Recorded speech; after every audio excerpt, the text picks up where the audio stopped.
All right, so a couple questions. What are the main reasons for organizational units? Whoever wants to. Ease of administration. Security. Correct. And how would we easily design organizational units? What are some ways to do it that we talked about? Based on physical location, building, city, whatever it may be. What else? Departments, job responsibilities. What was the last one? Yep. Resources that people need, types of devices they use. Okay. Okay. Typically, we're going to break organizational units at least into a user type and probably a computer type, although we can break it on down from there. As far as our forest, why might we choose to have or add another domain? We know that there's over 2 billion objects, so most companies in the world would be okay with that. So why would we choose to create a child domain or another domain equal that we create a connection to? Okay, fault tolerance, redundancy, that would be at least a second physical domain controller. Would a second virtual domain controller help? Halfway, right?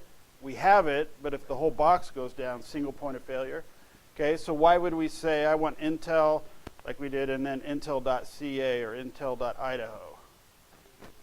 Okay, same thing.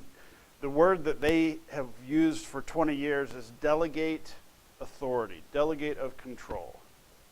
So now at that point we're dealing more with administrative assistance as opposed to the user assistance. Okay, but would we have to? No, not necessarily.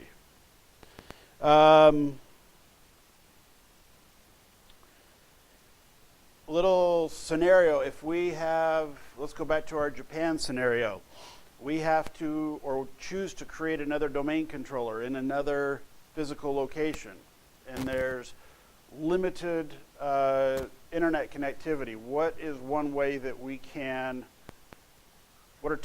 we can put that domain controller out at that other location with limited or no connectivity at certain times? Okay, one way, set it up, and then that's the upside. What's the downside? It takes 2 days. James gets it in Japan 2 days later, brings it up online. Everything is okay, hopefully, but it's going to do what? It's got to replicate, update those changes for at least that time period. There's another way you did it in the lab last night. It included a file. Yeah, install for media. Similar idea, but now what we could do is we could send James that physical box. He brings it online. It's 2 days late, but we can also say, here's that file from media, and he can install it, and that file would update maybe 2 days of changes. Now he has maybe an hour or a few minutes of it. Is that something we have to really deal with? Probably not. Test-wise, the global scope of how big this is, yes, we have to, think differently in that way. And there would be a third option. What would be the third? James says, you know what, I got it, we're good. He buys the hardware, installs the hardware, does it all there anyways. Still have to replicate and do things like that. He says, hey, Kyle, on Friday I've got so-and-so coming in. I'm getting a direct point-to-point connection. We're going to have this much bandwidth, so no longer an issue. We're like, great. That would be a third, probably the easiest if we have that level of control. What are 2 ways to promote a core server to a domain controller? I think we did it in the lab. PowerShell, right? PowerShell, we're going to install the Windows feature, AD- Windows Services. I think you did that in the lab or something close to it.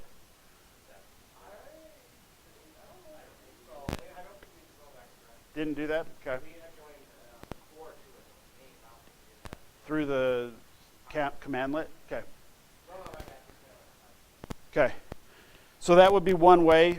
We just have to do the auto syntax that would tell us. We're going to, because we saw the get, install, those kind of things. The other way, actually the easier GUI way, just go into Server Manager and you can go down to the add roles, services, etc. What if we wanted to run a domain controller up in the cloud? We have, if there was two options, would it be the Azure AD or the IaaS through Azure AD, right? Because we saw that we can deal with Active Directory through the cloud, and we're still dealing with the domain services there. All right. Das ist sehr gut. So,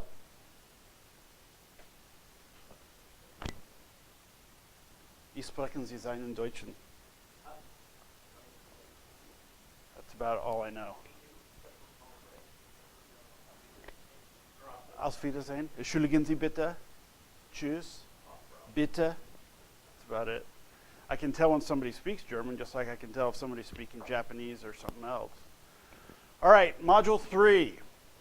We're dealing with the Active Directory domain service objects. We will be talking about user accounts, groups, computer accounts, and delegating administration. Most of this stuff has already come up, but we're going to go into it a bit more detail.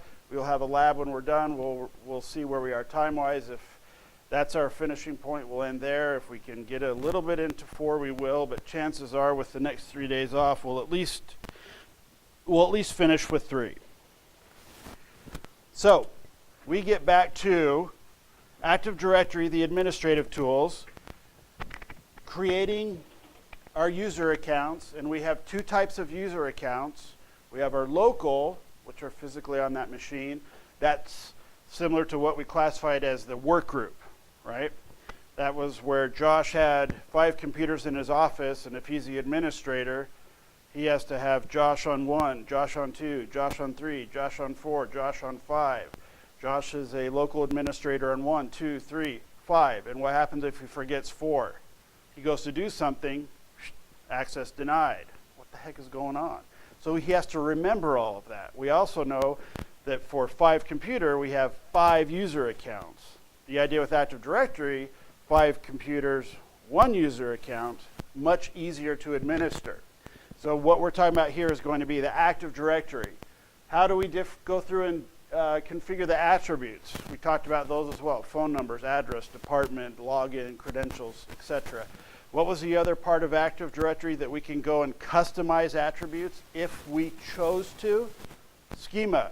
And that was, if you remember, a separate partition on the domain controller. Physical domain controller, logical partition. How often do we tweak the schema? Unless you're bored. How often do you get into the registry or tell people, oh, go in here and change this? No.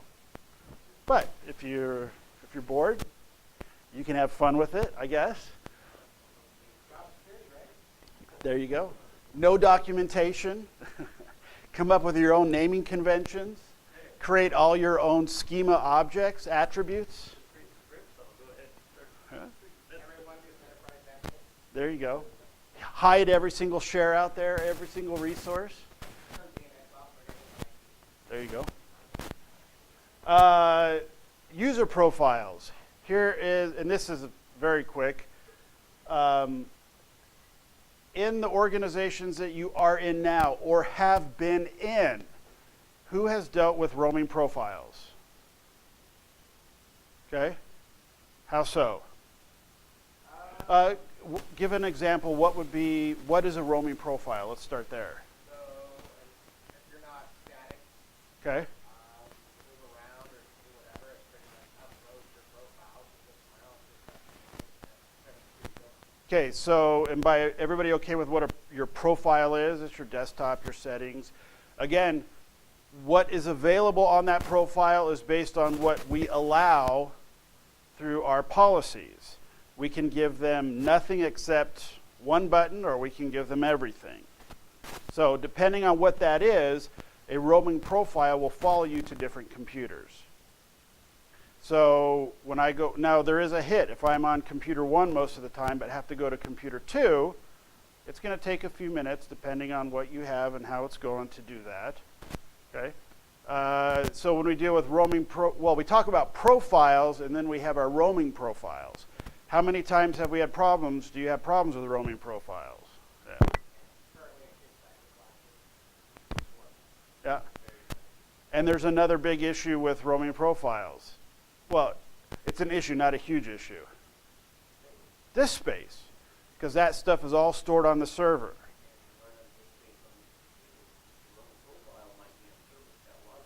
Yeah. So you're dealing with local, correct, local space as opposed to your other.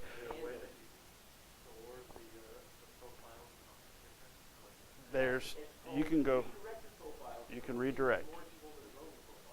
Yep. And when you go into their user account, you can there's actually a tab where it gives you an attribute for doing that. There's another way you can do it, PowerShell. Most of us aren't going to instruct or have our users do that or do that for our users.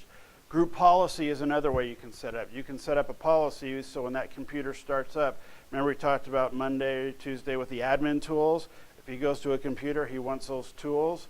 That's one thing that can be associated with a profile, but we also can say, I want group policy when it starts up. If we're going to deal with group policy for a lot of things, we kind of want to stick to group policy. If we're going to deal with everything but group policy, if we're not comfortable with it, we can do that as well. Just because you can do it doesn't mean it's the easiest.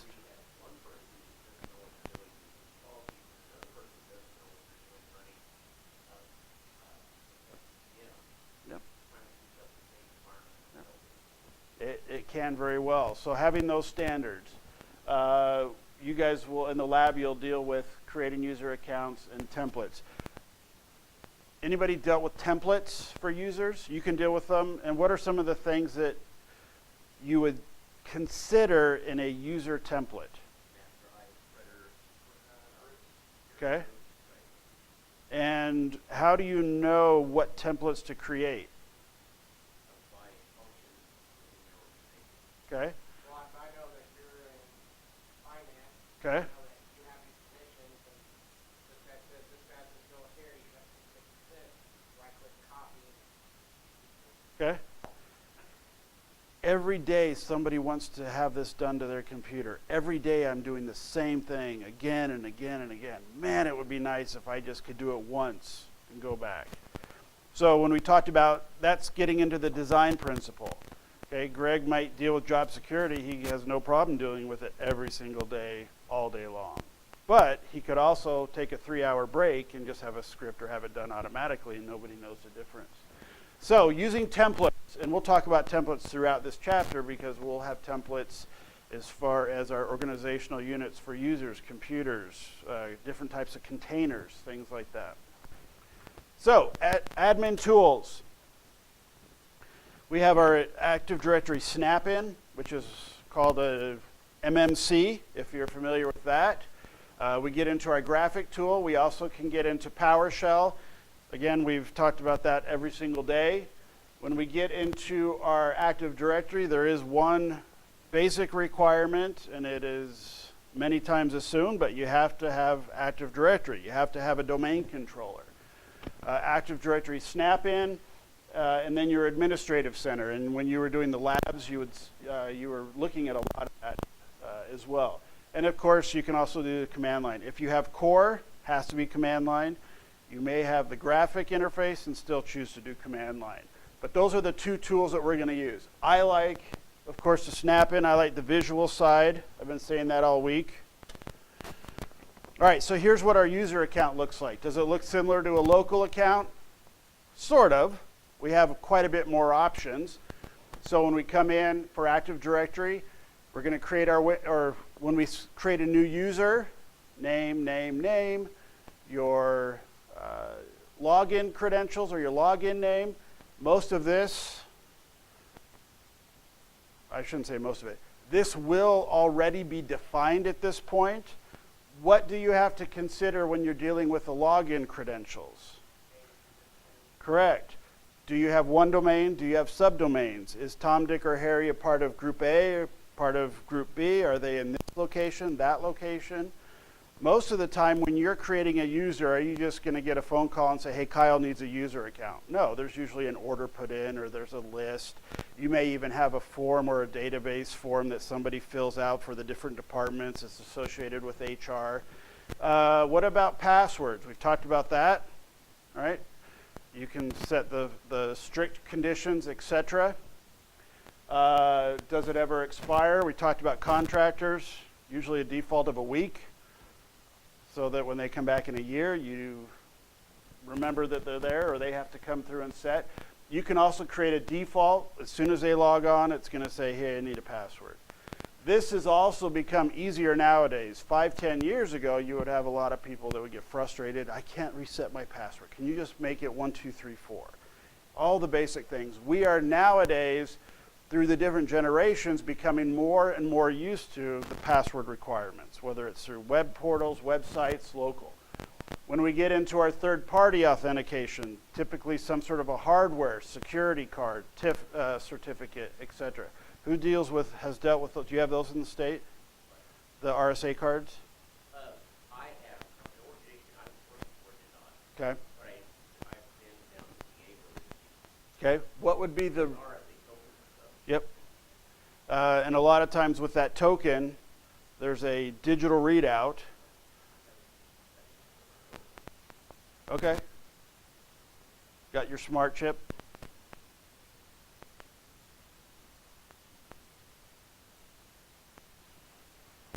Yep. Military ID. Why would you choose to go with a third party or some sort of a smart card type authentication? Okay. Federal standards, state standards, department. What's that? Correct. And the fact that there's a physical element to it, now you run into the ID10T errors where, oh, I left my thing at home. Well, sorry. So, and there is a downside. It almost always costs more money because it is typically implementing a third-party solution at that point. What are some other encryption options that we have locally that we can choose? Okay, BitLocker. What did we used to have? IPsec, IP security, right? You can also, what's it? Yep, PPTP and L2TP. Layer 2 or point-to-point tunneling protocols. Typically in those instances, we had to have our own certificate authority installed locally, and you would have an administrator to handle those certificates. You can also go with a VeriSign or a third-party solution and get those certificates more on the public side. All right, so when we go through creating our user accounts, these, when you get a chance, look through them, see what some of those options are. There's a lot of different options that are available to you. We can control who, what, where, when, why they log in, right? Most mobile, I know our Verizon, I can come through and do basically the same thing for my kids. When can they do things? I can set the times, I can set all the different places, control that. It's obviously not Windows, but it's a similar type concept. You will see this on the test, almost guaranteed. Pay attention to the color and whether it's permitted or denied, because they'll give you a scenario where it will be blue, like from 6 to 6, and they're saying they're having a problem doing it, and it's going to be because, yeah, well, that is blue to me. It's a dark blue.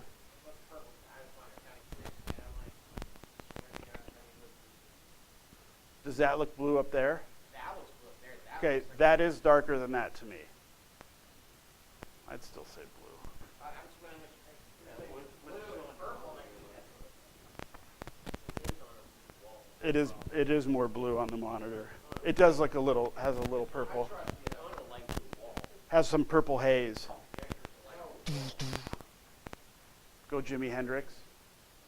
All right, so fairly, easy to explain or easy to see, but I can almost guarantee you're going to get some sort of an issue as far as the logon attributes. Or they're going to give you a little scenario. You want people in these departments to be able to access at this time, and you don't want times. So remember that. Another thing here, when do you think you would use this besides just wanting to control your users? There might be a situation where you have to do this. Okay, different shifts. Yep. We talked about terminal services, right? You have 15 server cals, and you don't want any more than 10 on at the same time. Maybe there's a little bit of overlap, so you can actually go in and force them to or not be able to access at different times. So what happens when you go slow, lock this workstation so that it might sign out back in 5 hours? You can actually script, sometimes in the past we've actually had to go through and script it to disconnect or PowerShell it. Because not a lot of times, but there are times it does hang and it doesn't lose the connection because they started within their time frame and it goes to overlap. But you will not be able to log on before that, whatever that particular time is. 2008 didn't have many. 2002 happened a lot. 2003 got better. But in 2002, I would almost always just have a default script there anyways to terminate those connections on shutdown or on the hours that we kept them on or off. So it was a little extra. I mean, it was an easy script. It was just a line or two. We can also go through, if we remember Tuesday, talked about the event viewer. We can see the different events, so you'll be able to know if they're having problems or not. Right, we talked about user profiles, right? So we have our path that they go to. Let me see if it has it. What is, let's see.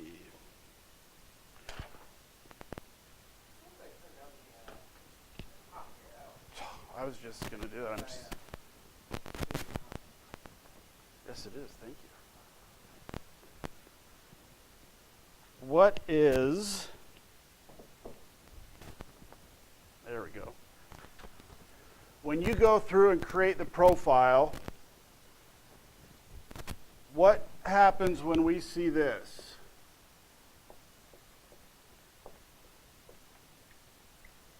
Those are the percent signs. Okay, for who?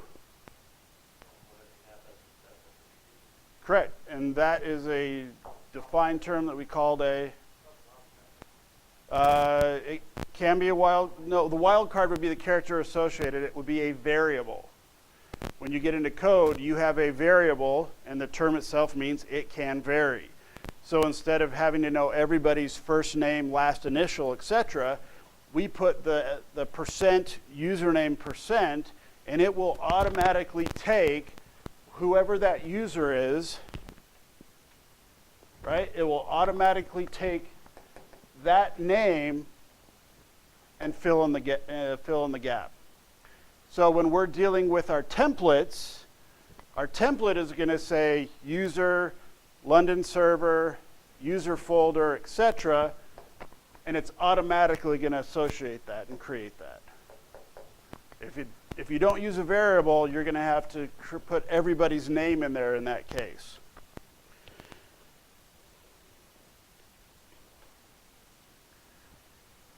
Okay, you'll do this in lab, delete a user, create a user, move, and also going through PowerShell. You can go through, let's see in your book, oh, we don't have pages, do we? I have no idea where we're at, but I've been following along on the screen. Okay. I think you are 4 chapters off. I'm just kidding.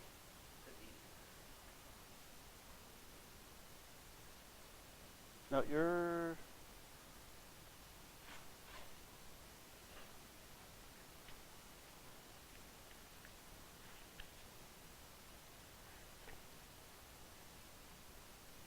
Okay, we're not there, right there.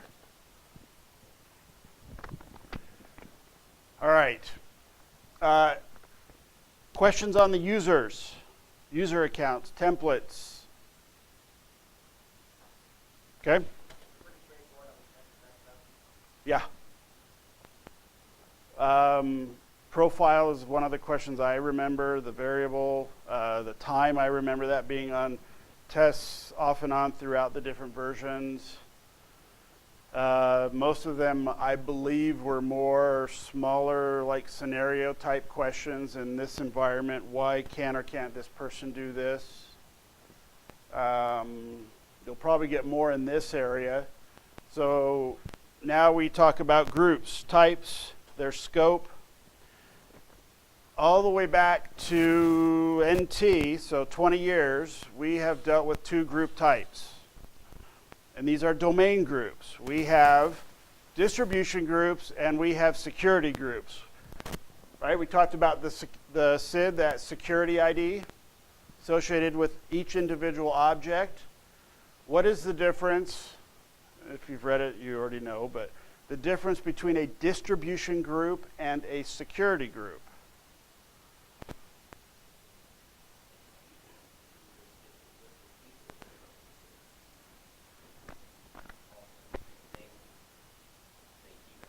Yeah. In what instance would you use a distribution group or list? Okay?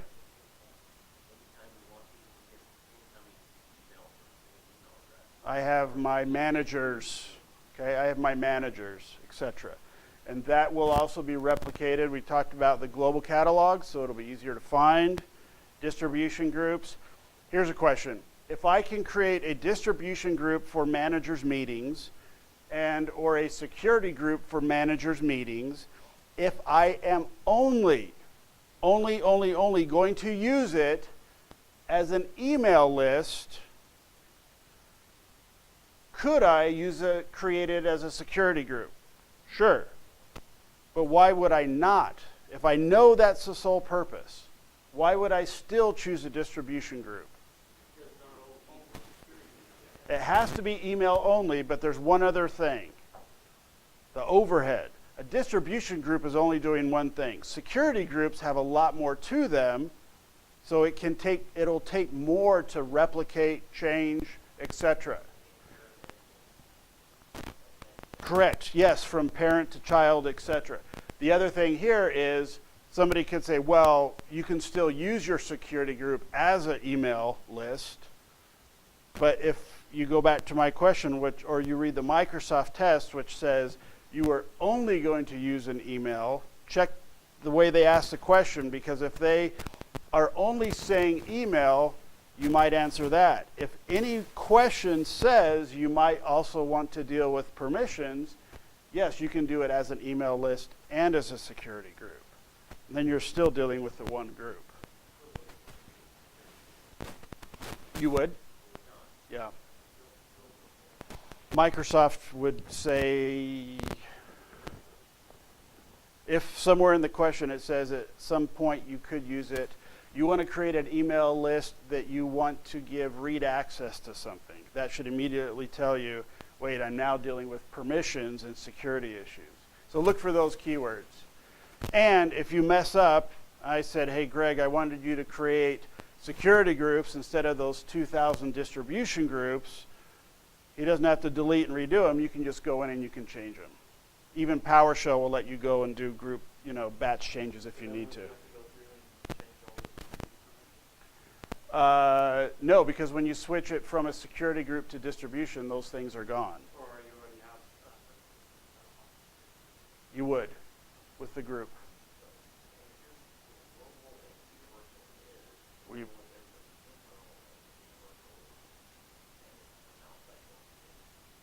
yeah, sort of. Yes, but there's a little more. And we'll get to that. So those are the two group types, distribution and security. Group scope. If you find this page, highlight it, bookmark it, put a bloody thumbprint or something on it. If you want to You will see a couple questions on this, and you will see questions on this probably throughout most of the upcoming exams as we go forward. We won't spend a lot now, but read that because this is something that a lot of the questions talk about the different group scopes. And knowing if it's a local group, a domain local group, a universal group, or just a global group is going to have you answer the question one way or another.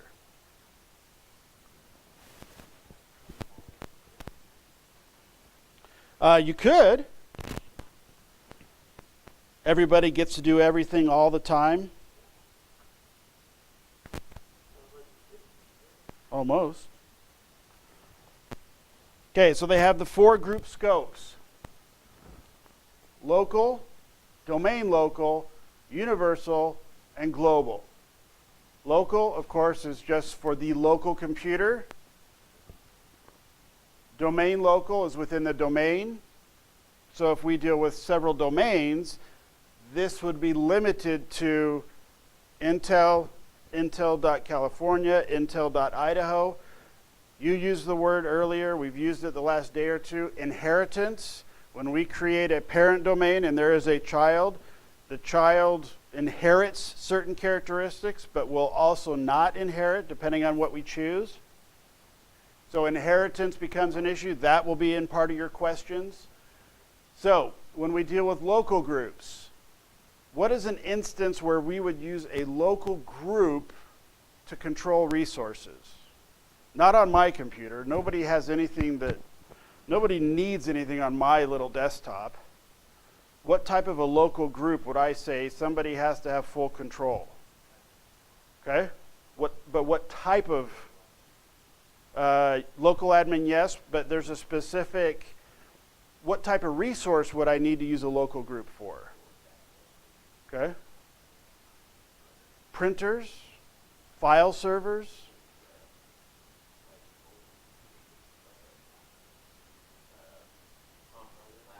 installation programs. Maybe we're back to that old Gowan field where my computer's running that old Access database that nobody knows where it's been for 10 years until it's put in the closet and everything breaks. So there are local, when we need access to a local resource, so if I have a server, even though it's a server, it has local groups in it. And they can also control the local access there. Your domain local, universal, and then of course your global. So local computer only. A lot of times we do not have local administrative rights because we do not want users to install programs themselves as an easy one. Domain local can be used anywhere in that domain. We talked a few minutes ago, we use subdomains for replication boundaries and security, but also ease of administration. So James can say, Travis is in charge of Idaho, so he is going to deal with domain local groups only for the Idaho domain. Greg is in charge of the California. Josh is in charge of the Florida, and they are dealing with their responsibility. If I need to access a printer down in the Florida domain, if I'm in Idaho, I probably don't have rights down there until Josh says, I'm going to give you rights to my domain. And in some cases, we actually have to then step up into the universal groups. So universal groups are going to be anywhere in the forest. Another test type question. You are running a forest with a single domain name. Do you have to worry about forest groups?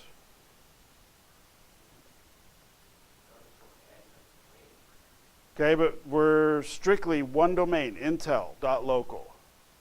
Isn't that kind of the same thing? Isn't it, in that case, the domain local the same as the universal because it's still that root and only the root and nothing but the root?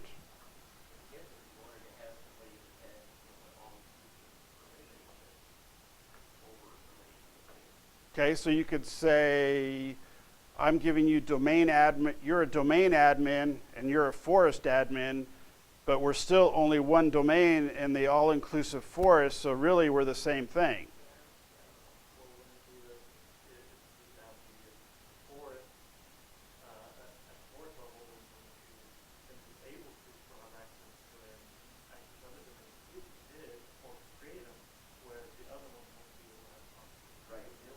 Okay. The domain people would be able to do subdomains, would be able to add other domains. So the question would be ever, never, ever, or in your design you come up with this and at some point you could be able to.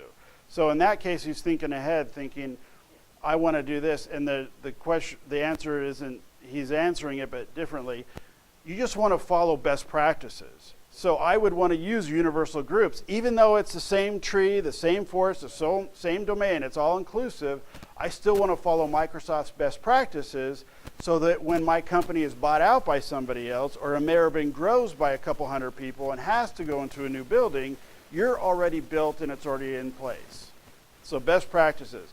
Microsoft questions, it's not what kind of makes the most sense, it's what they say makes the most sense. So you have to follow their, if in doubt, follow the best practices. If you follow that structure, it's going to be easier for him because he knows I've got universal groups. Yes, it's basically the same thing, but I can manage through universal, domain local, local groups. So we're getting certified for things like that. Of course. So it's not, full person. No, you're set to reboot.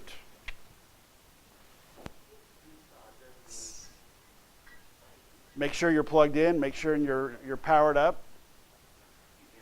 And what do you do with your new purple screen of death? I still remember. Yeah. I wasn't making fun of you. It was just a Freudian slip. So I still remember CenturyLink. They had one customer. It was a DSL tech support group, and I had one of their techs who was he was one of the ones that went down to Vegas for the security conferences, and he still remembered the story where he was talking to a customer for about 45 minutes, maybe up to an hour, and they're trying to figure out why his internet isn't working, and he's going through all these questions, and the guy's answering them, saying, no, it's this and this and this. And finally, he's like, okay, well, let's go back down underneath your desk. Let's look at the computer. Let's look at the back of it. Make sure we see it. And the guy's like, okay, give me a second. I got to go get my flashlight. And he kind of was thinking, wait a minute. Okay, well, why do you need a flashlight? And he goes, well, the power out's here, so I need to get a flashlight so I can see what's going on behind the computer. And that was a real life, and he's like, you know what your problem is, sir? Not only you're a Dumas or an ID10T, but you have a problem because your power's out, so nothing is working. Well, you know, you shouldn't have said that. You should have just, But that's the type of stuff we're going to deal with. I mean, he never even thought, well, the power's out. He's asking the questions, he's getting the answers, which probably means the guy's just saying what he thinks he wants to hear and not doing any of the testing that he says. Because the DSL guy is like, you know, I'm having trouble finding your device or connecting to your modem to see what's on. And he goes, I'm pinging the box. The box is on out there. Sure enough, I don't know if he had blown a fuse or if didn't pay his bills, but after almost an hour of talking and dealing with that. But guess how many times he's going to ask the user in the future, hey, is your power on? Are you plugged in? Not quite yet, but I guess half of us are. No, at them. They're not here. I can joke about them now. That was not, no. That is not what I meant at all. Okay. you're getting the agreement. Well, you know what? I'm going to go jump off the cliff with them. Okay. Take 2 minutes and go ahead and take a break since half the class is gone. Thanks, Dan. What? I'm going to go grab some coffee. Okay.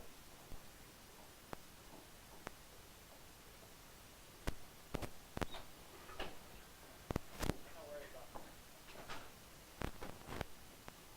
Did you get pizza? Did you once? Did you?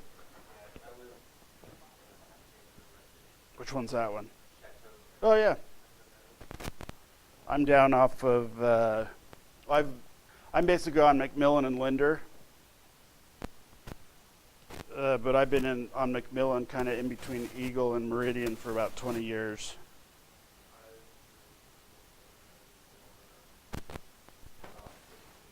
Okay. More than half your life. So was that Meridian or Rocky? Meridian, Yeah, I went to Meridian High School for my freshman year, and then I went to college. did you? Which school was that? Meridian, right on Locust Grove, right in the Oh, okay. I know there's one on Locust Grove, kind of in between That, Ustick. Is it? yeah, it's not as bad as or Victoria. You're the Meridian or the Yeah. other? Central to Victoria Drive, like that. Is it? We looked at, for my 17-year-old daughter, we were looking at the Eagle Academy for a while. But ended up not doing it. But Yeah, I liked it for me because I think part of it was well, that's her struggle. yeah, She just dropped out eventually. yeah, that's I did too. Yeah. I dropped out of high school and then so I would do alternative school. They don't do like homework, but they do thing where like if you're not caught up on your classes, they make you stay behind during lunch on Thursday day and then on Friday they make you stay after school. So you always are caught up on your work. Sure. It was pretty nice. Well, and that's some of the. She went to my kids. My oldest is 21, and we're LDS. He's actually on a mission down in Houston, and then my girls are 15, almost 16, and 17. So my 16-year-old is, a sophomore at Rocky.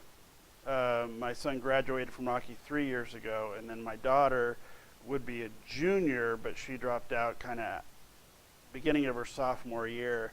And looking back, we realized how, not that she has learning disabilities, but she has problems as far as math comprehension, and she just gets lost in that school. She was, looking back, they did testing, and she could have qualified for the 504 or whatever the state funding is, but they said she was too close to borderline, so they wouldn't do it. But she's in a class with 34 kids, 35 kids, one teacher, and how does she learn anything or be able to ask questions or get any sort of individual attention? One of the things we liked about the Eagle Academy is the classes were very small. She had a mentor assigned to her. It was much more of a go at your own pace. Homework was done according to kind of your ability. With the testing she did last year, we realized basically we had a psych eval and a neuropsych eval, and they basically said that, oh, I should have helped you, man. Did you burn yourself? All night, dude, I'm good. Okay. But the psychiatrist basically came back saying when she takes tests, she should be able to break it up into several sections at several times. She should be able to go to a place where she doesn't have distractions. She should be able to listen to music if she needs to. She should, at some point, actually not even have to do what everybody does, 100 questions. She should be doing 70 to 80 just because of how her mind thinks. So with all that stuff going on and not having any help, she's like, this sucks. Right. She's right. But she's like, what's the point? I stay after. They tell me the same thing. I'm not going to do it if I take a test or do the homework, I'm not going to remember it. I'm still going to fail it. So why spend all the time if I'm still going to fail it and not get any help? Screw it. I'm not going to. She loves to draw. 17. She's just spent a month in juvie. She's on probation now. So the last year and a half, a boy who's a friend,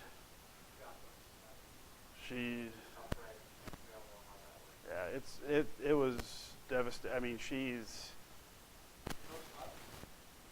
basically, but she's she's dealing with depression and just a lot of different, kids nowadays, it's tough. I would not want to be a kid today at all.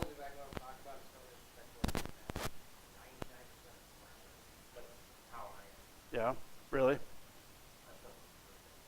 Do you? Yeah. Sure.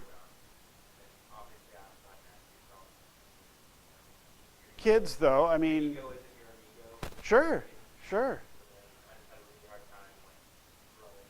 Yeah.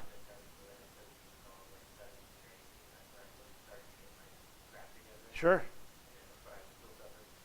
Yeah. Yeah. Yep. You have a good family environment? Yeah. Yep. She does too, but a lot of the, she was in juvie, she's like, man, those kids, there's a 15-year-old who's, been a heroin addict for like 4 years and has been there 13 times. And she's like, man, you see the parents come in and they're just, she's like, I am great compared to what I'm seeing out there. So it was kind of an eye-opener.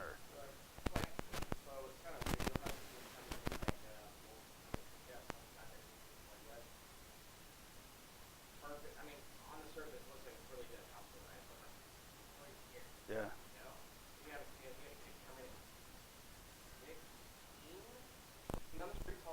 Yeah.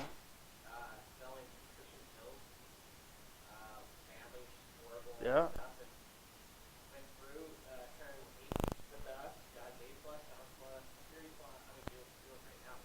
Yeah. You do. Yeah. Yeah. Literally didn't have a place to sleep each night. Yeah.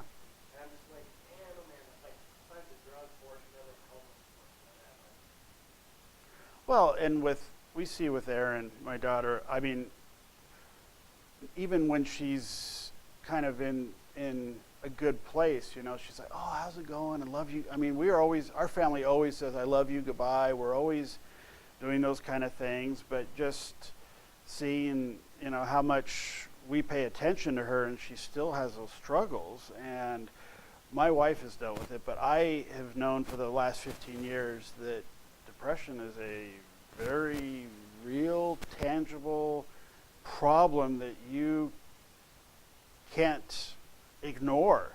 And I dealt with it, I still deal with it now because I got hurt 4 years ago and had 9 surgeries and couldn't work for years. And just the chronic pain, that is in and of itself exhausting. And when you're tired all the time and hurting all the time and I know if I do this, it's going to. So being able to, whether it's medication or therapy or counseling, those kind of things, she's going through that now, although the court ordered it.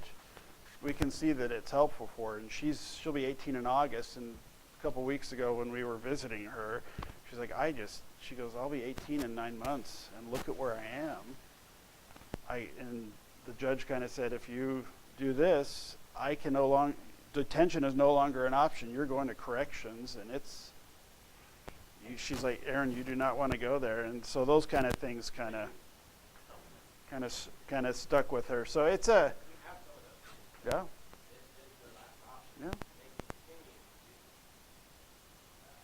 She does. Well, no. The day she was supposed to get her ankle monitor off, she didn't feel like it, so that night she cut it and ran to Ontario with him. She was supposed to go to court and get it taken off, and then she had mono, so they put it off for a week, but she still wanted to go because her boyfriend is supposedly coming that night. At 18, he's just like 9 months older than her. We can. One of the girls I work with has a pig farm, so she's volunteered that if we need to. I know it was on a Bones episode. They dealt with it, but so in fact, when that happened, we actually called the police. They came out that night. They talked to her because they couldn't do anything, and then for 2 days, my daughter was on the National Missing Child Database. So. We have. There's 4 warrants out for his arrest. They actually caught him, but because it was on Ontario and they couldn't access the Idaho records, and the warrant that was issued in Ontario hadn't gone through yet because it just happened the day before. They just questioned him and released him.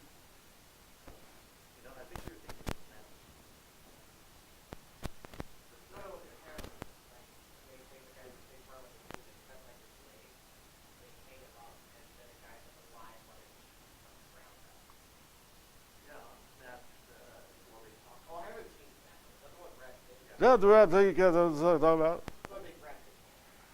are not? Are or are not? He's good in this one. I liked him in Mr. and Mrs. Smith and Yeah, nobody can understand what he's saying. They talk about the big farm there. They do.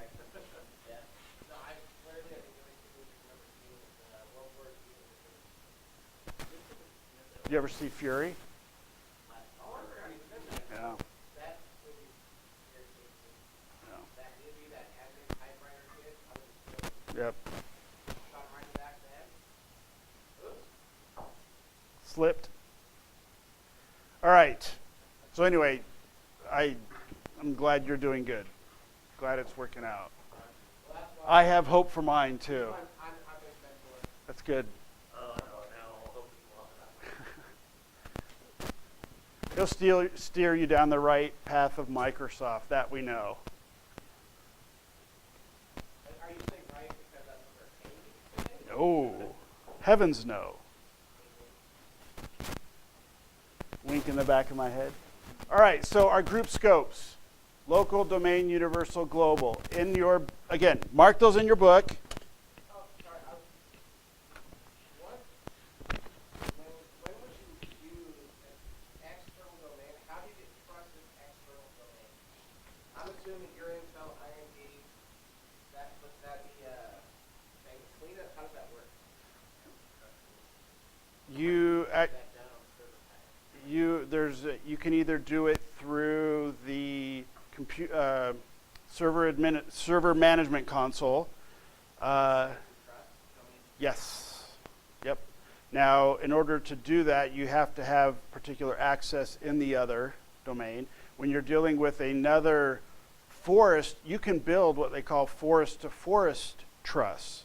And trust relationships can be done 3 ways. You can have a one-way, the other way, and a bidirectional. So you can actually say, I'm Intel, you're Peon, I want trust to your domain, but I'm not giving you trust to mine. Because I want to see your resources, but you don't need to see my resources. And they're going to say, that doesn't seem like a real fair deal. And they'll say, okay, well, let's do a 2-way trust where now we can access all of yours and then you can access one thing here, or whatever, however that is. So you go into the Active Directory sites and services and you configure those they're actually called connection objects. And you can force replication. You can set variables based on the value with the higher number will take precedence over other connections. You build redundant connections as well. So you can say, I have a 10, a 5, and a 1, and it will choose the highest, and when that's busy, it will go to the next and go to the next. So his classroom is pp.com, I can pp.com, technically. Mhm. Now, there's no router involved, so it's switch, essentially. So an IP addressing can issue on that. Switch to switch, so basically just pass through. But we have to do like, oh god, no, they're 192, I'm like 10.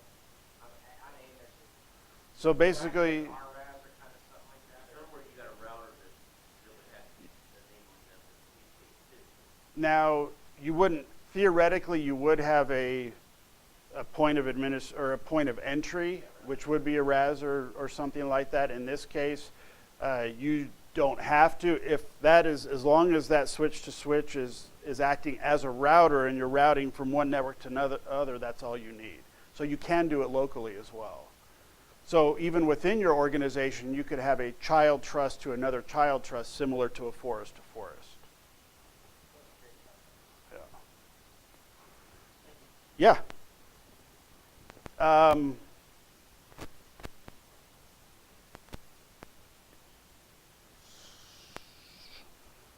need to refresh if it's the next one or the third one goes into some of that. So we'll probably get to that like in March.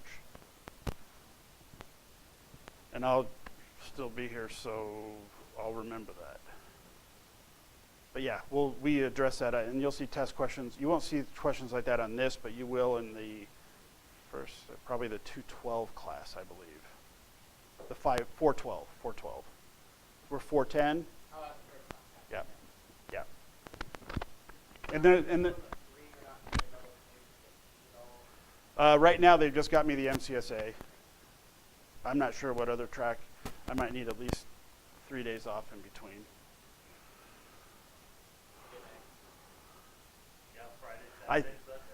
Well, I was meeting 3 other days.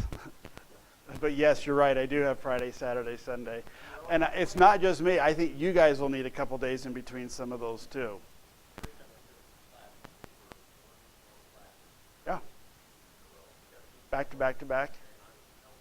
It is. It's. I did this from January to October, and then from June to October, I think 8 hours Saturday. Mm-hmm. That's why it's just track. How'd that work? It did. Okay. I was switching jobs. One switch instead of three.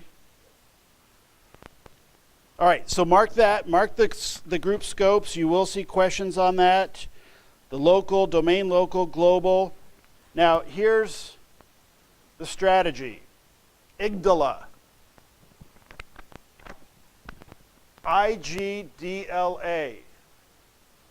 Travis kind of said this earlier when we were talking about, okay, you have one domain that's also your forest. Why would you choose to use an enterprise admin? Well, or instead of just a domain local or a domain admin, even though they're the same thing, essentially, best practices. So what we want to do is we have our global group, our domain local group. The idea is our global groups, so our GG, we are going to group users or computers. We do not take a global group and say, I am giving you access to the printer. I am not giving you access to the folder. The global group will have geeks, administrators, whatever those are, accountants, supervisors, peons, however you choose to. Your global groups should only contain users and or computers.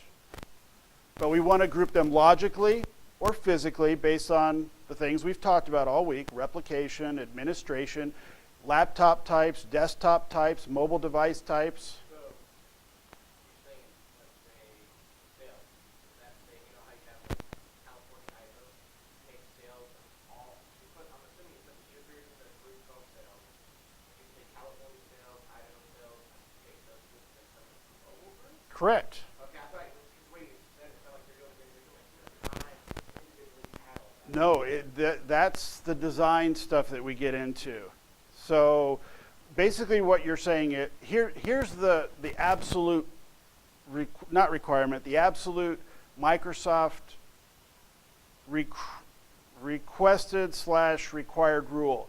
Never deal with an individual user by themselves. You never go to Travis and say, you can access the printer. Never, ever, ever. Never go to the printer or to the laptop and say, you can access this file. Never. Anytime it's a user or a computer, you put them into a group and you give group control. That is the philosophy. And you'll see questions. If you go to the MCSE, you're going to get 2, 3, 4, 5, 6 tests. That is the strategy throughout everything Microsoft. Don't handle the individual user and give them control. Put them into a group that has control. Why do you think they suggest that? Gee, when you're dealing with more than one person, it's a lot easier. Somebody else needs access to the resource. What do? Add them to the group because that group has access. The strategy that you need to be aware of, and a lot of this might be defined by you, is we talked about yesterday, your naming conventions. You want the names to describe who, what they access, and the level of control in some way. Is it a GG? Is it a DL? So is it a domain local? Is it a global group? Is it a universal group? Domain local, whatever it is, you want to have something in there that's going to say it's a domain local, it's for sales, and notice here they're also saying it's read-only. So in this case, when you look through it, you're going to know, oh, I want to add them because they're a part of, I don't know what the ACL is. Is that, so whatever that, sure, American Civil Liberties Union, it's a part of their sales team, and they're only having read access. You could have a company with 50 people and still have 50, 60 groups in there. Not that they're all using everything all the time. So, your strategy, take the users or computers, put them into members of your global groups, The domain local group is the one that accesses the resource. So we've got users, accountants, sales. They go into a global group. That global group, if they need access, full control access to the printer, what do? We have a domain local printer group. I have a domain local file server group. And guess what? That global group, I just add them here and I add them here. There is such a thing as too many layers. So in this case, we have to have that balance. No layers is way too much work. Too many layers can be way too much work. So you have to find out, based on 50 users, is 3 layers, 4 layers enough? Because that will make your administration, that will ease your administration. Or it could be with 50 people, because of all the resources, I'm going to go 6 groups deep, whatever it may be. That's your best practice for the testing.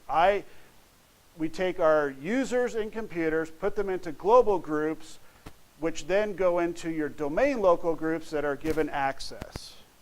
Questions on that? This is the same strategy for at least 19 years. Hasn't changed. If you were to sit in a Windows 2000 class 19 years ago, guess what? Global groups, domain local groups, and your assigning access to the resource. Always been that way. That is their philosophy. That is their strategy. Okay, users and groups into global, resource.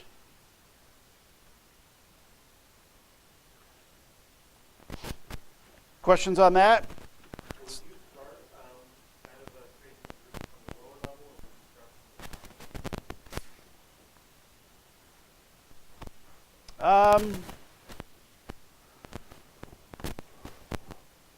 I have done both. I'm trying to think what I prefer.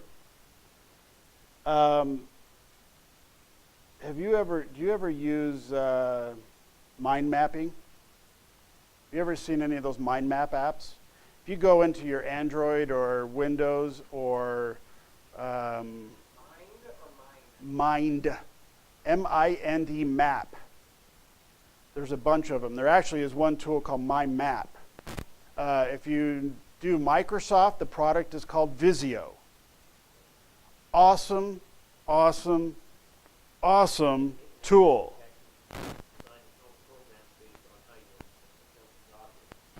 It is a mapping graphical design utility. It is. And what's cool about mind maps, or the concept of mind mapping, is it's basically just It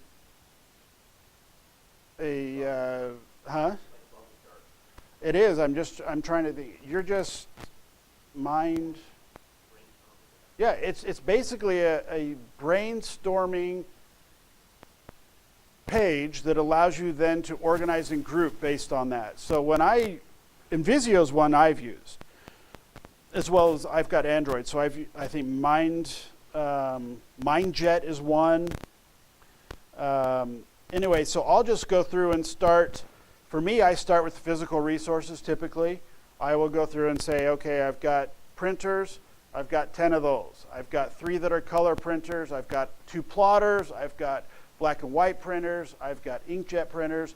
For me, I like to start with the resources, so I now know this is kind of my base. This is what I'm going to have access to.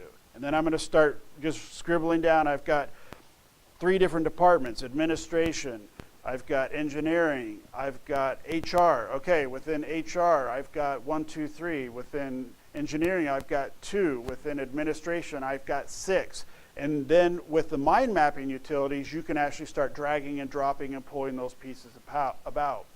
What's really nice with Visio is there is a utility within it that you can actually have it go out. It will parse the network that you're on and come back with a digital map on what's physically and logically on your network.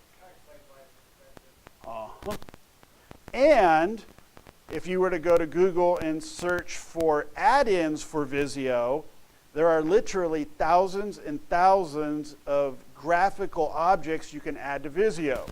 Cisco Juniper,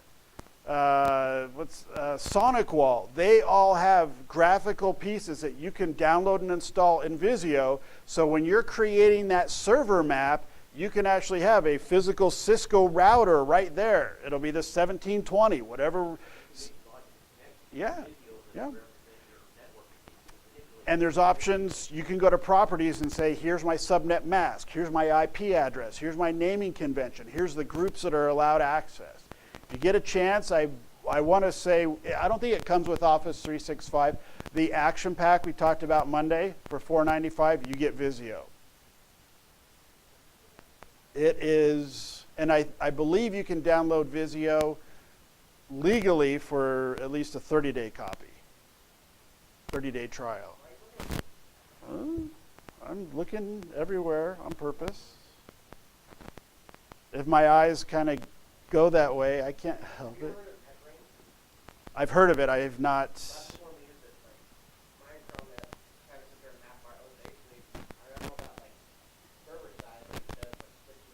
Mm-hmm.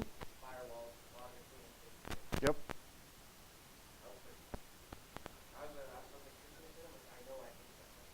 Yeah, there's some. Visio is the one I've used in that detail, but a lot of times when I've got either my iPad or my tablet or even my phone now, those little mind map applications, and you can create accounts, so they'll actually store on their cloud service. You can put them on your Google Drive if you need to. Very cool tool just for quick brainstorming sessions. So if you get a chance, download some. Most of them are free, but there's a couple of them. So one of the reasons why that's I put is when I was administrating my Minecraft server, setting a permission, Mm-hmm.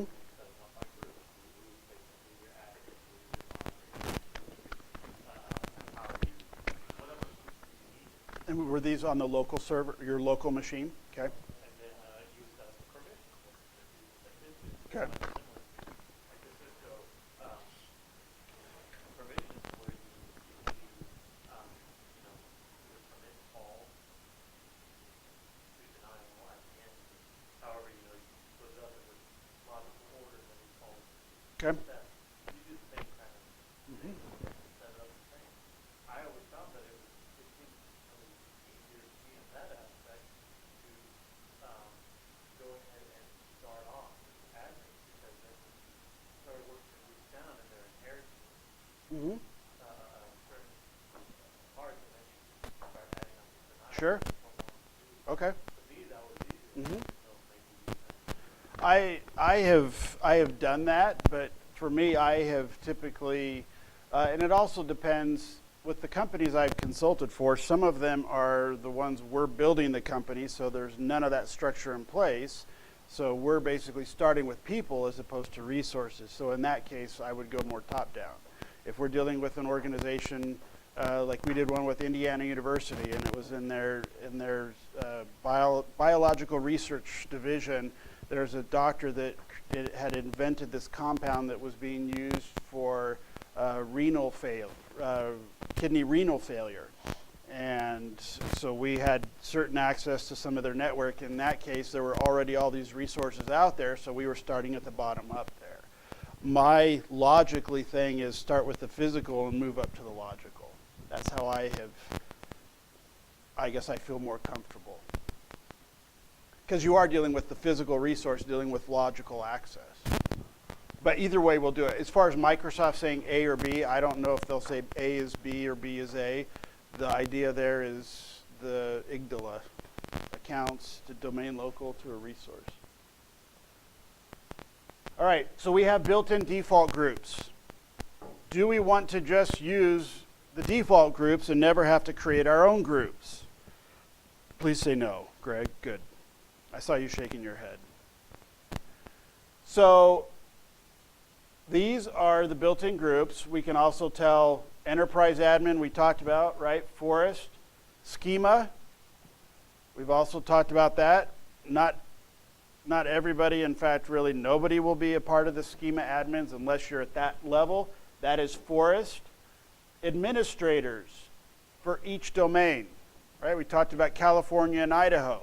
So California domain and Idaho domain, if they're peers, Without connectivity, they're both connected to a single parent, but in this case, they're equal peers. I have an administrators group in California. I have an administrators group here in Idaho. Which one has more control or power than the other? Is this administrator basically the same level as this administrator? If you're a domain administrator, correct. Now, do you get confused saying, okay, here's a domain admin, here's a domain admin. I have two domain admins. Physically, I might. Logically, it's a separate logical domain, probably based on a physical boundary, in this case, Idaho and California. So when we're dealing with administrators, we need to realize the domain admin, if I've got 3 domains, I would theoretically have I will have 3 different domain admin groups. Now, Greg could still be the domain admin for all 3, but I need to know that they are 3 separate administrator groups. Test questions could get to the point where saying you have peer domains, you're a part of administrator group here, why don't you have access to this printer over here? They say you're a part of the administrator group. Well, somewhere in the question it will say the California domain and an Idaho resource. And unless you are a part of that group, you don't, or there's that trust. So domain admins. We have server operators. These are built in.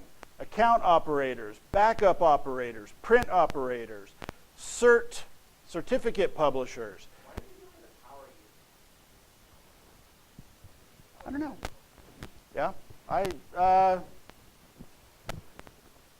giving the people enough to get their job done and enough to install the job and flash that data. and they still get the ego trip. I'm a power user. What are you? Trouble was, everybody and their grandmother thought they had to have power user rights to do stuff, and they still couldn't install the applications they wanted to. But the virus would still use that stuff to get enough privileges. They can. The one there's probably lots of different reasons why. It could be that just the physicality of the attributes made it easier to have a different group. The one I heard more of is I hate the everyone group. I hate giving everyone full control to the resource. And yeah, if you're dealing with, a certain ID10, well, yeah, absolutely. But you also have to know, are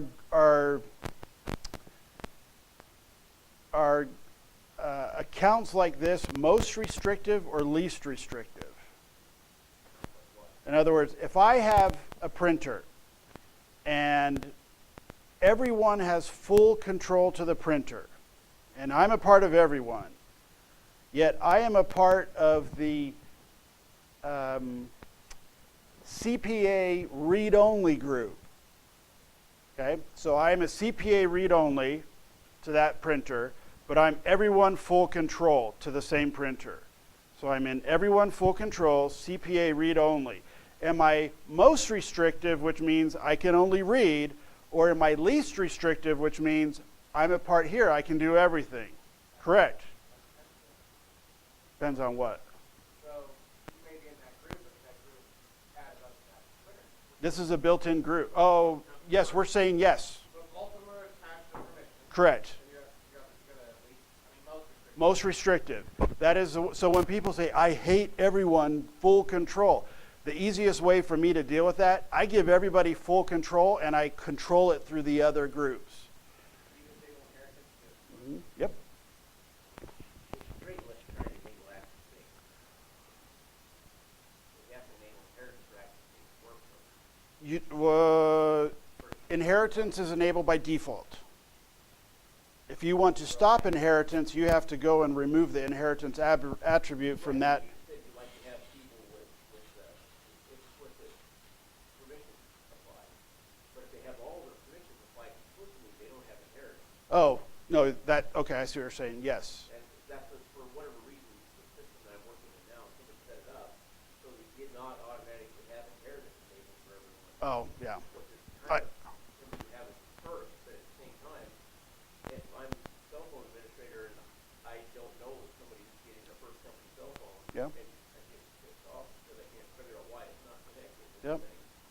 Those are removing inheritance has been removed at some level before that.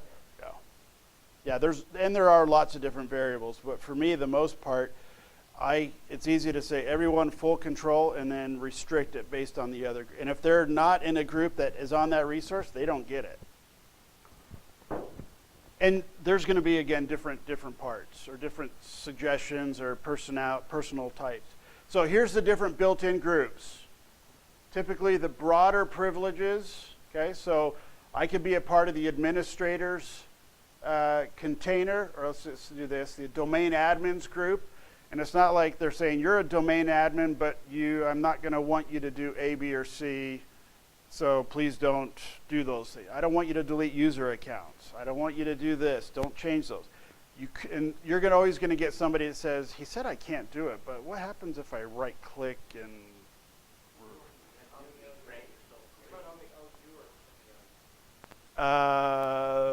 whatever that container is. I'm just saying that what my example is, I'm the administrator, and I'm saying, James, I'm giving you domain admin's rights, but I don't want you to go and delete users.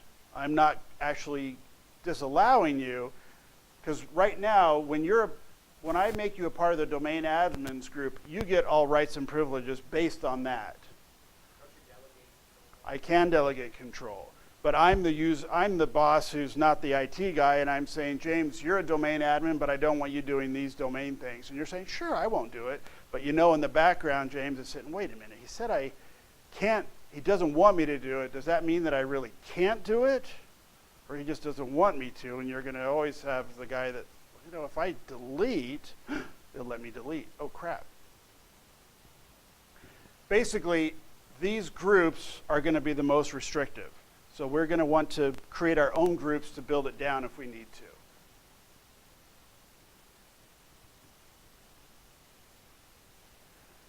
to. Special identities, groups for which membership's controlled by the operating system.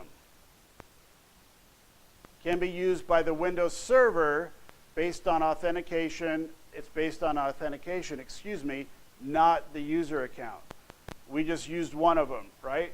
The everyone group. Who has to go through and create the everyone group when your domain is started for the first time? You don't. This is a built-in special identity. You can't delete it. You can't do any of it. Authenticated users. What's nice now, a lot of times instead of the everyone group, I will use authenticated users group.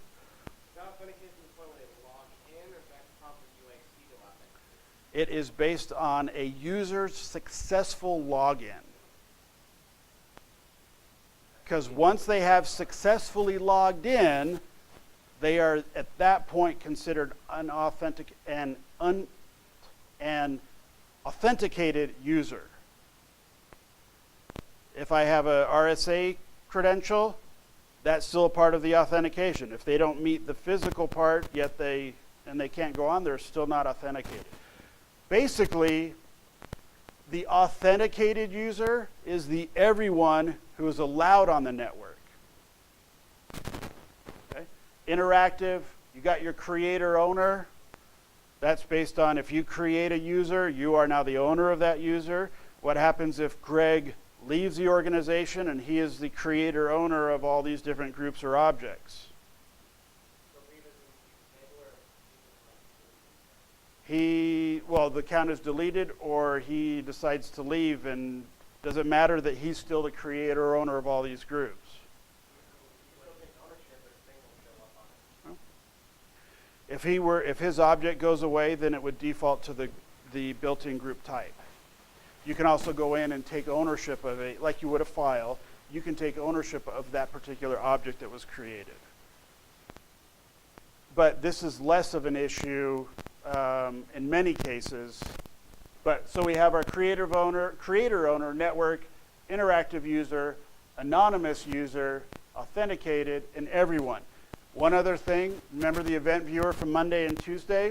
The event viewer will almost always show you one of these types of groups. This is a member of the everyone group, and they had an unsuccessful login or an error. All right, computer accounts. Any questions on the groups?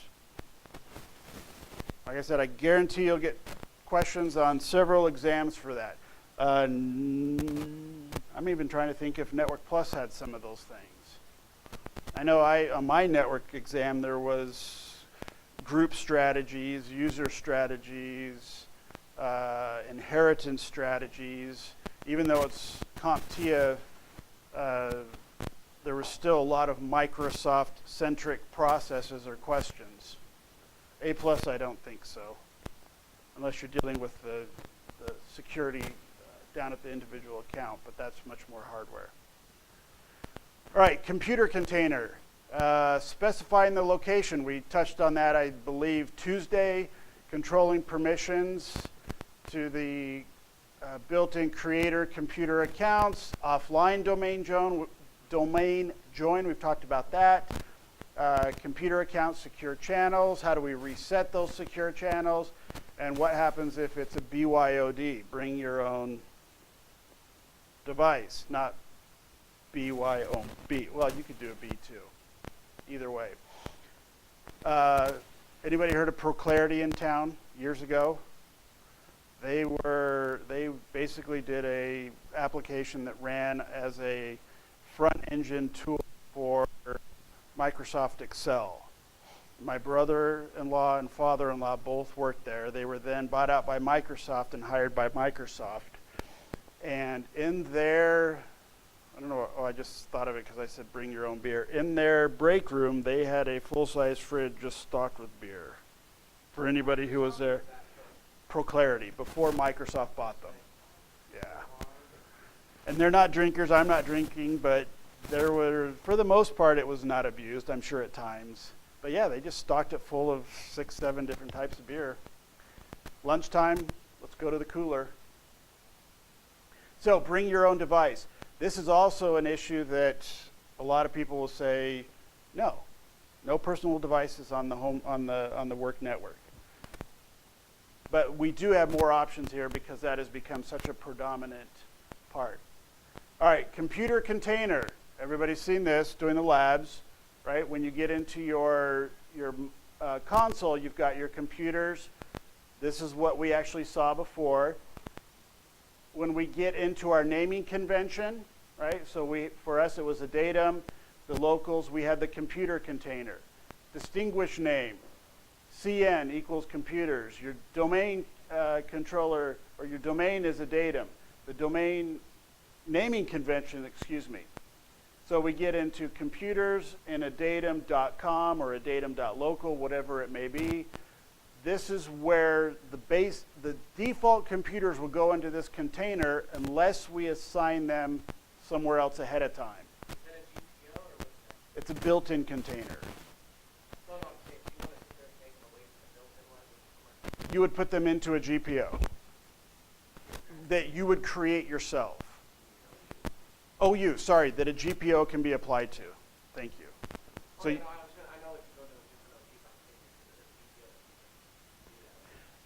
different OT, you could, I'm assuming the GPO is computer, not user.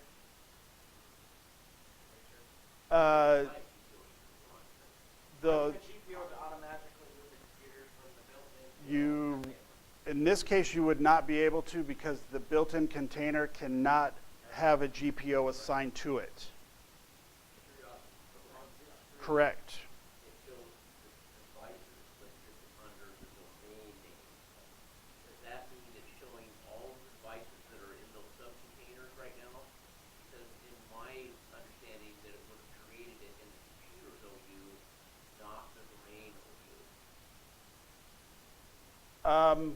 In this case, I don't know if they have, if this is because you select the parent piece, if that's all inclusive. Yeah, that I can assume that by selecting this, they had to have moved them because then they wouldn't show up. Yeah, the built-in computer container cannot have a GPO assigned to it. So the habit would be as soon as a computer is installed in the domain, I'm going to move it to the correct OU. Best practices for organizational units. Bookmark this, highlight this, whatever you need to. You will see questions on this throughout all the exams as well. One of the big reasons for domain controllers Active Directory is controlling through group policy using organizational units. James said it earlier, we're doing organizational units domains based on design, replication, and physical boundaries. So we're going to build these. Okay, typically servers going to be separated by roles. So if you had 100 servers on your network, what kind of OUs would you create? Let me rephrase that. If you have 100 servers on your domain, what types of server roles might there be out of those 100? Email server. DNS, DHCP are services that could be standalone servers as well as on a domain controller. Distributed file system. Okay, file server. So what would be the benefits of having a server on the network but not attached to the Just as a member server.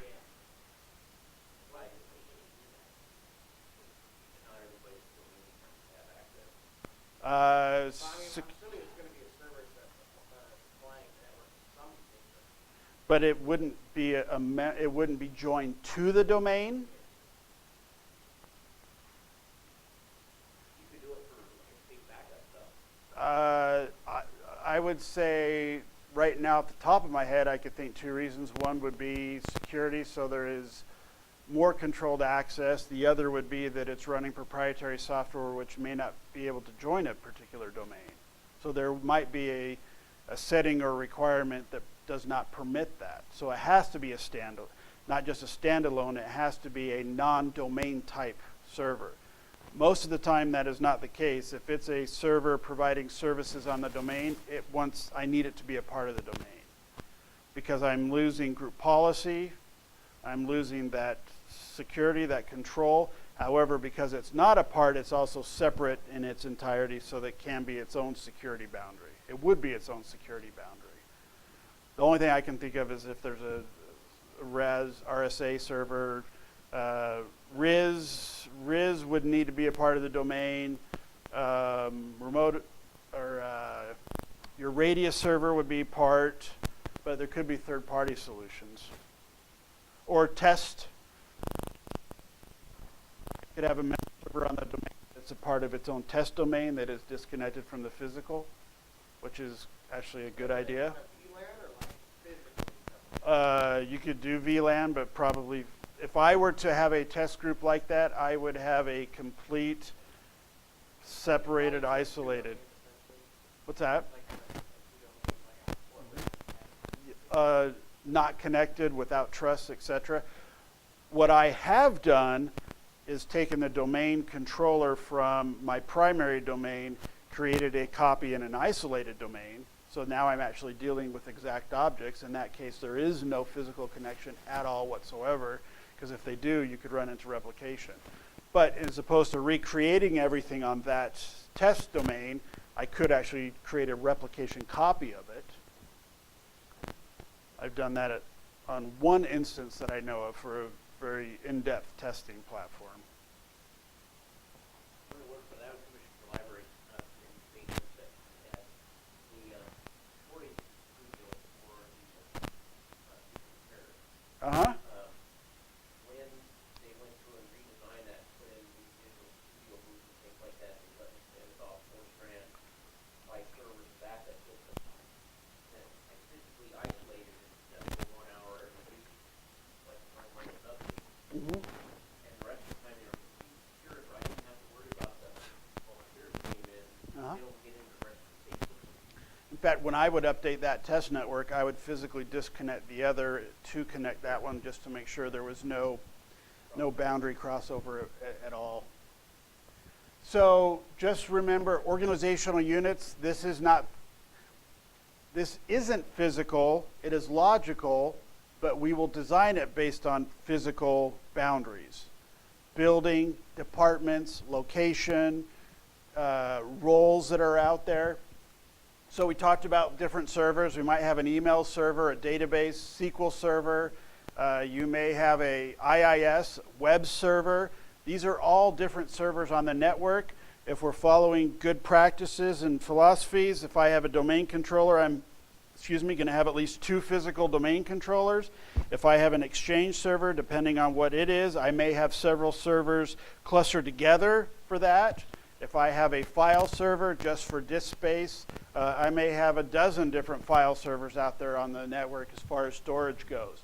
So in this case, your servers can be put into different, so in this case here, these are dealing with client or workstations. So you've got your clients, you've got Boston, Chicago, there you go. You got your Bloods, you got your Crips. So you got, but notice here, they're following a similar, logical structure. Boston, desktops, laptops, mobile. Chicago, desktops, laptops, mobile. Compton, desktops, laptops, mobile. Why would I have mobile, or why would I have a laptop OU in Compton if there are no physical laptops there? Follow the same structure. Keep it the same wherever you go. Because what if I have a traveling instructor, or you're going down there on administrative business to do certain things? It's already there. Okay? How else might we divide clients based on location, type of device, department, accounting, HR, graphics? Okay? In fact, what you could do is you could have, depending on how large, you could have Boston graphics accounting, graphics desktops, laptops, accounting desktops, laptops.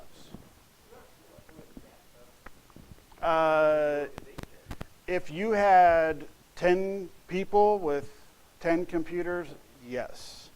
But when you have 1,000 people with 1,500, 2,500 devices, but that's the balance. How many layers is too much administration compared to not enough? Then there's the black and the white, and most of it is going to be gray. Yeah. You said it, not me this time. I almost said something else, but I'm not. I'm broken, man. I know. What do they call it? The two-punch hit? You hit me, I hit the ground. All right, questions on structure here? Is there any performance-based questions on this test? Those that ask you to do something like that? You mean like where they ask you to go through and do certain things? Yeah. So you create an OU for Boston, a desktop, laptop, there, blah, blah.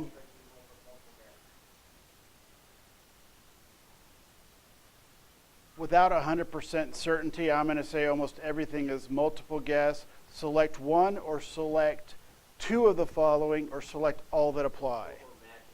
All that apply? In some case, very few instances, but yes. There's going to be cases probably where you have 5 or 6 objects in 2 groups and systematic across the group. I had those, and that's why I'm trying to remember, because on my Network Plus, I had some drag and drop. I don't remember it being on the Microsoft. But also on the Microsoft, on some of the exams, you have your admin exams like this on the engineering side, and you also have design exams. And when I did the design exams, some of those exams were 6 hours long, and there was 4 questions. Now, 15 to 30 pages. But, and I joke by saying there's 4 questions. What it is there's 4 scenarios, and there was anywhere from 15 to 25 questions per scenario. But it would take about an hour and a half to read each of those scenarios and then go and answer the questions based on that scenario. And those suck.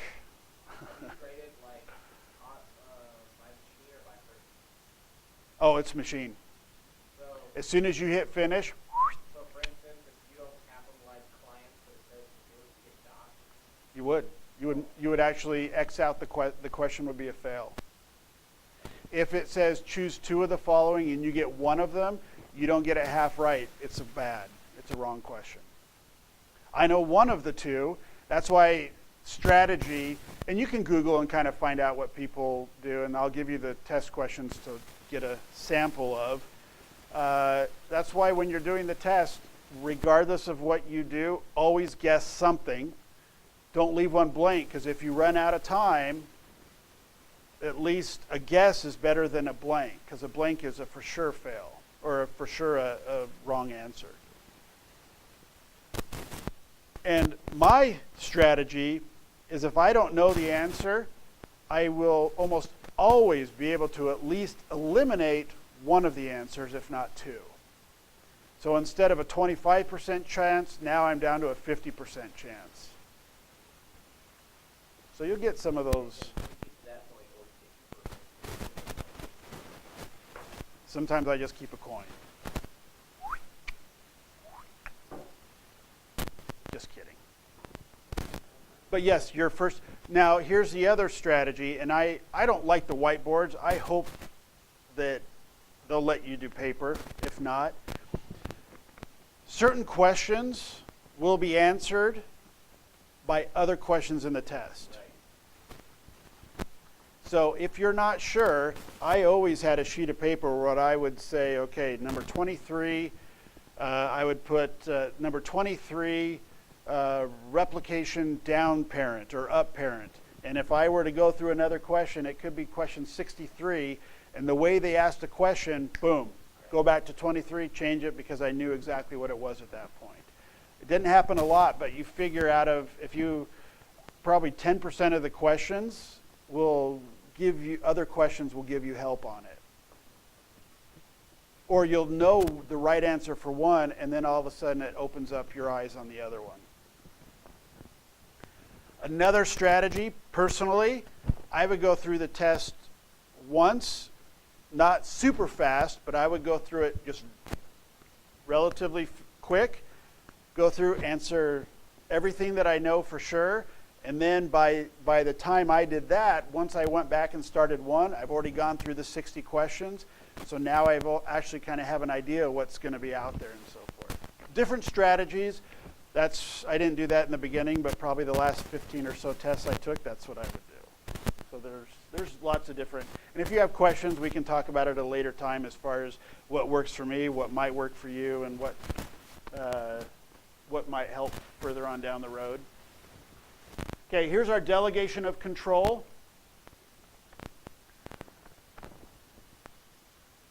The administrator is creating a custom delegation for a computer object. So when we go into the wizard, what's the whole idea of a wizard? It prompts you for answers.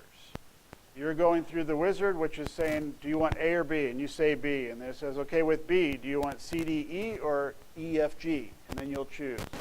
In this case, I want to delegate whatever this object is, the scope. Delegate control for this folder, existing objects in this folder, and anything that is new in this folder. So if we have a computer folder, by choosing this option, I am saying I am going to delegate control to whoever, to this folder, everything that is already there, and anything that might be created in that folder.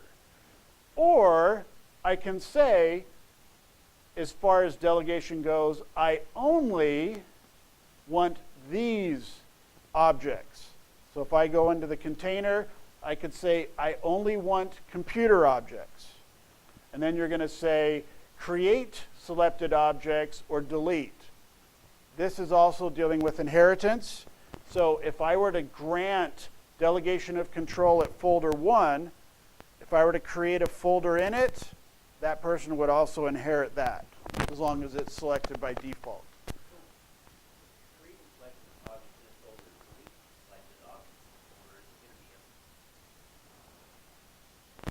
Say that again. Gives you permission to create or delete. contents of it, correct. But yeah, if you deleted what was in there, it would be gone. Create a computer object or delete it. Yeah. But you can't put it on. Yeah, you wouldn't be able to do other types of accounts, bootable devices, and so on and so on. All right, programming offline. This I know I've brought up probably 2 or 3 times. This is our Japan scenario. Why would I need to have or not have help putting that domain out in Japan? Okay, there's for some reason they're not able to access the domain controller. I talked about FBI going out to the embassies physically at night for 10 hours. There is no physical cable plugged into the wall for connectivity. Is that going to be a problem replicating a domain? Absolutely. What do I have to consider as far as administration goes? What times of day can I replicate traffic? What times of day is there less traffic? Will it be more efficient? What times of day do I have more public speed? In other words, is it a cable? Is it DSL? What does that provider use? Are there certain times of day where everybody and their dog is on the internet, so it slows down tremendously, right? So in this case, we can choose that. So I can scenario, James decides to do it all out there. He's got new high-speed internet or a new high-speed connection. We build it here, send it out there, changes are replicated. I send it out there. I send the update file that is then synced from the media and then changes. So that's what they're talking about here, is creating a file that you can send to a local agent so it's synchronized. Yeah, for the media file. When the person's talking about the doing DNP up there, I was thinking about just adding an individual machine, but they're creating a list of all the changes that occurred. There is a list that they are accessing that has the changes. Yeah. So I could save a file change January. And as long as you go through the syntax and say the correct path name, it would find that file and say, okay, now here's the other thing. This is not a relational file. It is a flat file. But it still can be faster than trying to replicate it through. And then, so that's creating a domain, and then we can also import through that. Now, how often are we going to be creating a domain in another location or even in our location? Okay. Maybe. Why would you create it every 3 or 4 years? Now, I'm talking creating a new domain. So how would the domain? Not necessarily putting them on new hardware. I'm saying 3 or 4 years from now, we take intel.local and we decide to say, I want to do an intel.sales.local. How would they depend on your company? Okay. Growth. If you grow that much, that's a great problem to have. In other words, this isn't going to be a daily thing, a weekly thing, a monthly thing, most likely. If you're a brand new company and you've just inherited or merged with somebody that has 10,000 users, before you join companies, I guarantee your administrators have spent 6, 9, 12 months already going through all the design and implementation. In fact, there's actually been test projects where they've been going through and doing this to make sure a migration is there. But how often is Albertsons going to merge with Save-On? Once. So how many times are you going to deal with it? A lot for that one time. In other words, we need to understand it for testing and in case we encounter it, but really in the real world, this is not going to be a common thing. We can fit so much up here. I choose, as I'm getting older, that it is not as easy to access. So I like to control what I have up here. But the one thing that is above all is I know where to get information. Yeah. So if I don't remember the exact syntax, I don't want to spend 3 weeks studying to memorize it because I'll Google it or I'll have an application that stores that. Personal choice. Computer accounts, secure channels. Okay, secure channels. How many times have you tried to join a computer to the domain and it fails? This computer account does not exist. Why do we get that error? Have you ever seen that one?